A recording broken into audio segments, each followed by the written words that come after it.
उपासक को चाहिए मर भले चाहे जाए, लेकिन कभी किसी के आगे हाथ ना फैलावे।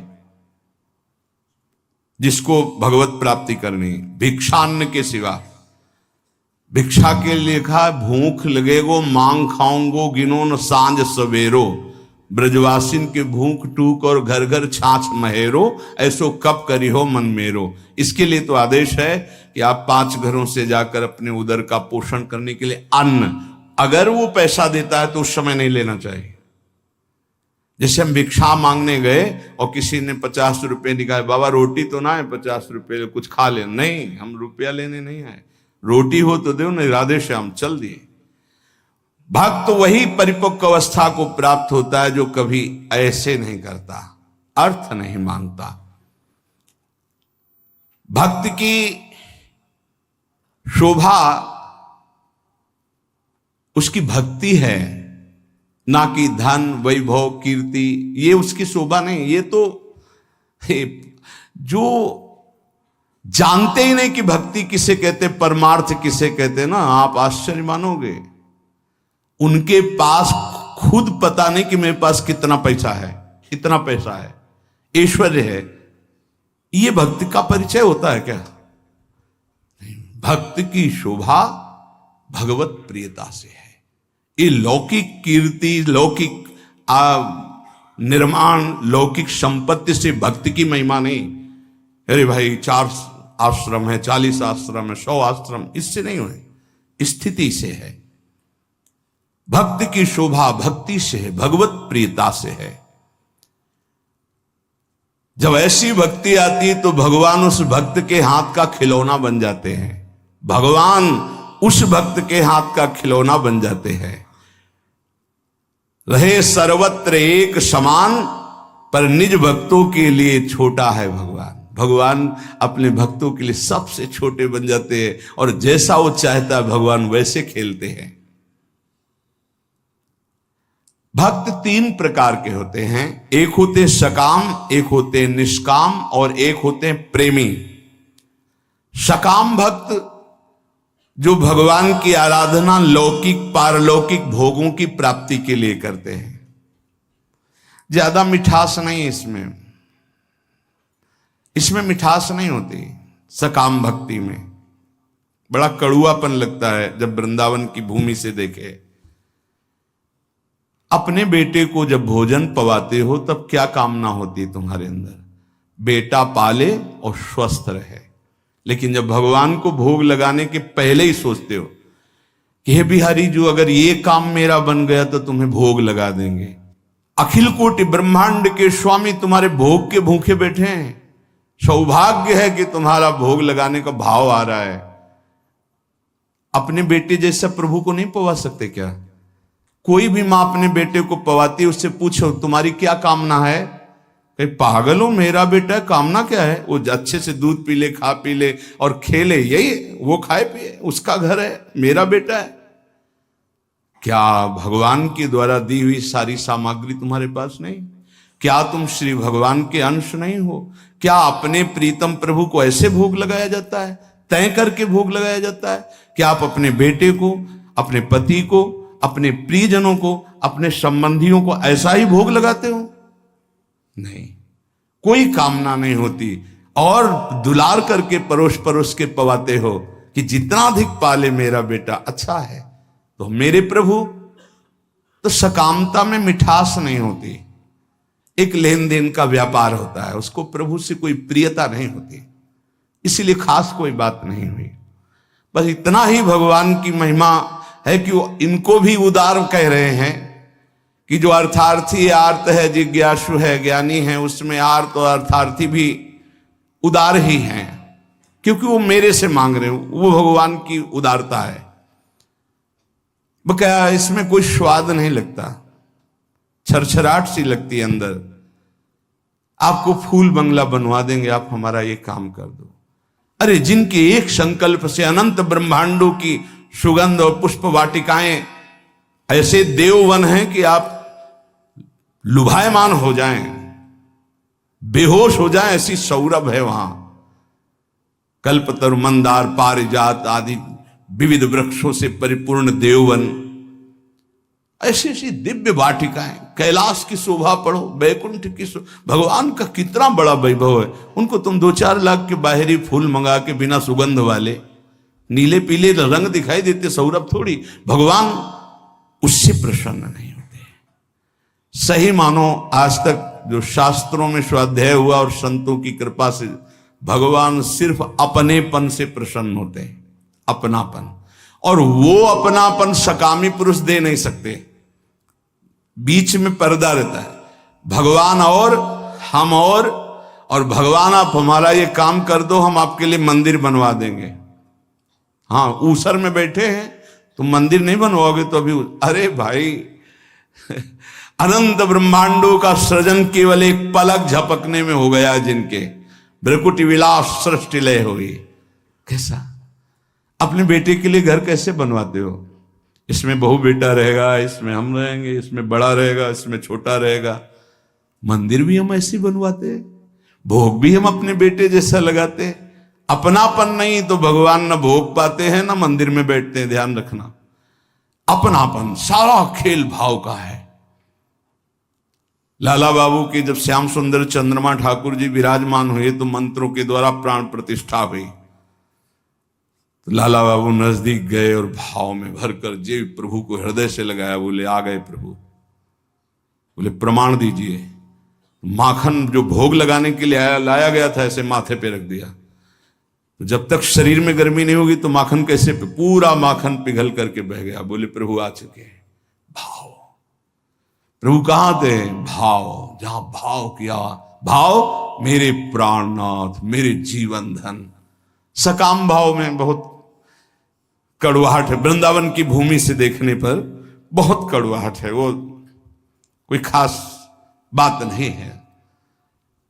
अरे भगवान के आंसू निकल आए महाराज। जब करदम जी ने 10,000 वर्ष तपस्या की और श्री भगवान प्रकट हुए, भगवान ने कहा मैं तुम्हारी तपस्या से बहुत प्रभावित हूं, वरम ब्रूहि, वरदान मांगो। तो उनका पत्नी चाहिए, तो आंसू निकल पड़े कि मेरी प्राप्ति में, मेरे दर्शन का फल है। उसी से बिंदु सरोवर बना, भागवत में वर्णन है। तब अपनी तरफ से करुणा वरुणालय प्रभु ने कहा कि मैं तुम्हारा पुत्र होकर आऊंगा, और कपिल भगवान के रूप में आए और उपदेश करके परम कल्याण किया करदम जी का। सकाम भक्त जो लौकिक पारलौकिक विषयों की मांग पे मांग प्रभु से करते रहते हैं और भगवान की भक्ति भी करते हैं। वो भक्ति करते ही इसीलिए हैं कि ये करूंगा तो ये मिल जाएगा, ऐसा करूंगा तो ये मिल जाएगा। दूसरे हैं निष्काम भक्त। ये मीठे हैं। निष्काम भक्त, इसमें मिठास है, क्योंकि ये केवल दो के लिए ही साधना करते हैं। या तो ज्ञान प्राप्त होकर मोक्ष की प्राप्ति हो जाए या भगवत प्राप्ति हो जाए, दो ही होते हैं। निष्काम में ये निष्कामता की मांग दो प्रकार की, इसमें भी मांग है मैं मुक्त हो जाऊं या भगवान को प्राप्त हो जाऊं, सारिष्ट सामीप्य सारूप्यादि मोक्ष। लेकिन तीसरे जो भक्त हैं ये मीठे ही नहीं हैं, ये रस भरे हैं, जिनको प्रेम लक्षणा भक्ति कहते हैं। ये सारिष्ट सामीप्य सायुज्य एकत्व आदि कैवल्य पदादि भी दीयमानम न ग्रहणंति बिना मत सेवनम जनाहा, ये सब मोक्ष पदवी देने पर भी स्वीकार नहीं करते। आपके सिवा मुझे नहीं चाहिए। इनका जो स्वरूप है सदा सर्वदा प्रेमोन्मत्त रहते हैं। सकाम भक्त मिठास नहीं, निष्काम भक्त मिठास युक्त, क्योंकि मोक्ष पदवी अखंडानंद, भगवत प्राप्ति परमानंद। लेकिन इनसे भी बढ़कर के जो दीयमानम न ग्रहणंति बिना मत सेवनम जना, वो प्रेमी भक्त, वो रसोन्मत्त रहते हैं। प्रेमी भक्त वो प्रेम रस सीधाम वृंदावन प्रदान करता है, गुरुदेव प्रदान करते हैं, प्रेमी महाभागवत जन प्रदान करते हैं। वो किसी भगवान से किसी भी तरह की कोई चाह नहीं, ना मोक्ष की न भगवत प्राप्ति की, कि हमारा कल्याण हो जाए, मंगल हो जाए और आप हमें नहीं। बस जेहि विधि प्रभु प्रसन्न मन होई, करुणा सागर कीजे सोई। जिस तरह आपका मन प्रसन्न हो, आपको लगे कि दर्शन देना तो आ जाना, आपको न लगे मत आना। बस हम रो रो करके आपके नाम को पुकारते रहेंगे, आंसुओं से भिंगो भिंगो कर नाम जपते, राधा राधा राधा। हमें कुछ नहीं चाहिए, आपको आना हो आ जाना, आपको ना आना हो, हम रोते रहेंगे, पुकारते रहेंगे, ये हमारा विषय है। पर वो आप स्वतंत्र हो। जय विधि प्रभु प्रसन्न मन होई, करुणा सागर की जैसे। ये बहुत ऐसे भक्त भगवान को अधीन कर लेते, क्योंकि भगवान का एक नाम है प्रेमाधीन, प्रेम के अधीन हो जाने वाले। सृष्टि स्त्यंत कारणीम ब्रह्म विष्णु शिवात्मिकाम सायाति संज्ञाम भगवान एकेव जनार्दन। हमारे प्रभु ही जब सृष्टि रचना का समय आता है तो ब्रह्मा रूप धारण कर लेते हैं, पालन करने के लिए विष्णु रूप धारण कर लेते हैं, और विनाश लय करने के लिए रुद्र रूप शिव रूप धारण कर लेते हैं। इसलिए हमारे प्रभु महान जगन नियंता हैं। ऐसा भाव उपासक के जब हृदय में आ जाता है तो किसी अन्य का आश्रय नहीं लेता, अन्य का आश्रय नहीं लेता। सही बात मानो, माया का बड़ा प्रभाव है। आप सोचो इस जगत में कितने धनी होंगे। जितना त्रिभुवन में आप धन देख रहे हैं, कुबेर जी के एक खजाने के कोने में रखा है। अपार धन वैभव के स्वामी, रिद्धियां सिद्धियां नौ निधियां कुबेर। और जितना कुबेर के खजाने में लक्ष्मी जी के चरण के एक चिन्ह में है, ऐसी महालक्ष्मी स्वयं भगवान के चरण चापती रहती हैं। ऐसे भगवान के सेवक के सामने कुछ समझ में आएगा उसको? सुरपति नरपति लोकपति जिनके भाव है घास। क्यों? क्योंकि ऐसे प्रभु के सेवक हैं। यहां जो वर्णन किया जा रहा है कि उन्हीं से ब्रह्मा, उन्हीं से विष्णु, उन्हीं से रुद्र, वो हमारे स्वामी हैं। अब हम किसका आश्रय लें, किसके आगे हाथ पसारें, किसकी तरफ देखें? समझो, जो संसार में जो कुछ भी है, इसकी प्राप्ति के लिए जो भगवान का भजन करते हैं, वो बहुत अनजान में है।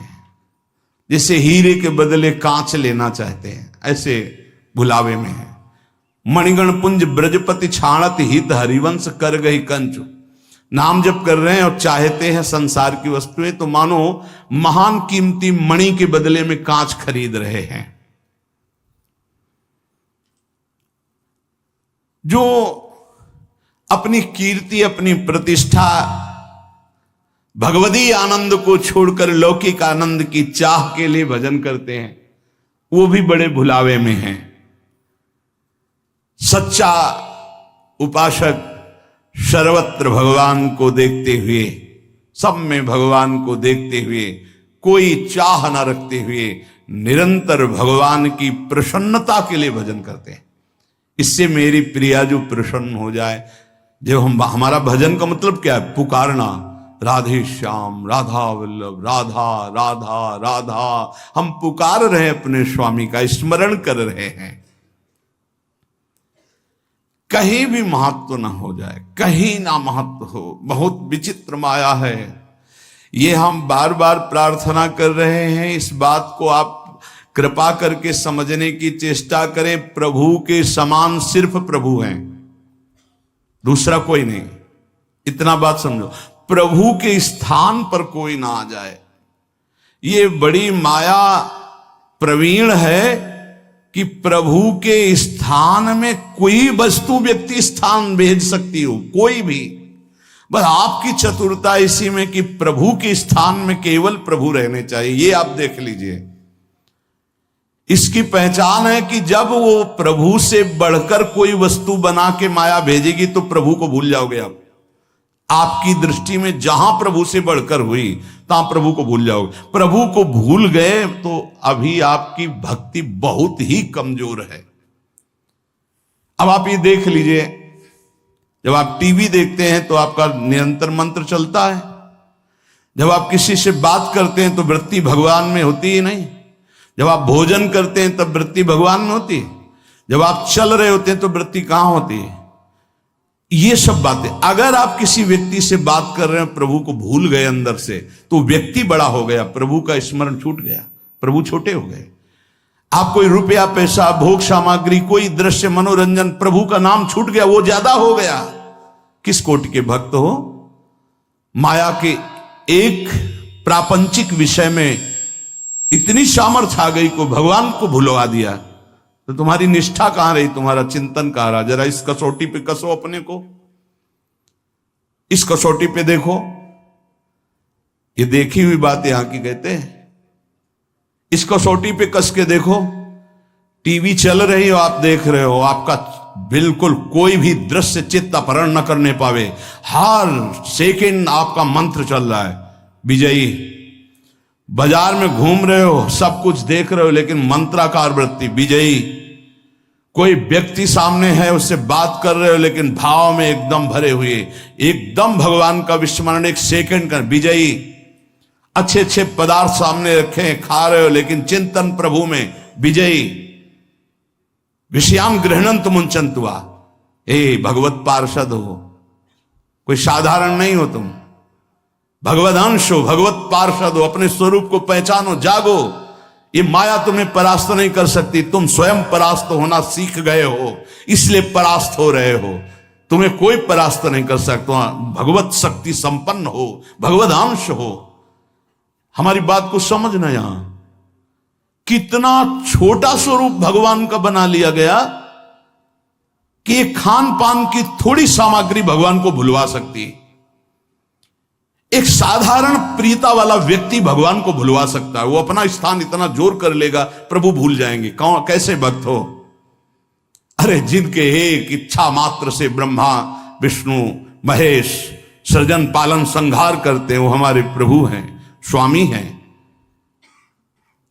उनका विस्मरण हो गया, ऐसी कोई वस्तु आ गई। इसलिए नारायण स्वामी कहते, ब्रह्मादि के भोग सब विष समो लागत ताही, नारायण ब्रज चंद की लगन लगी है जाही।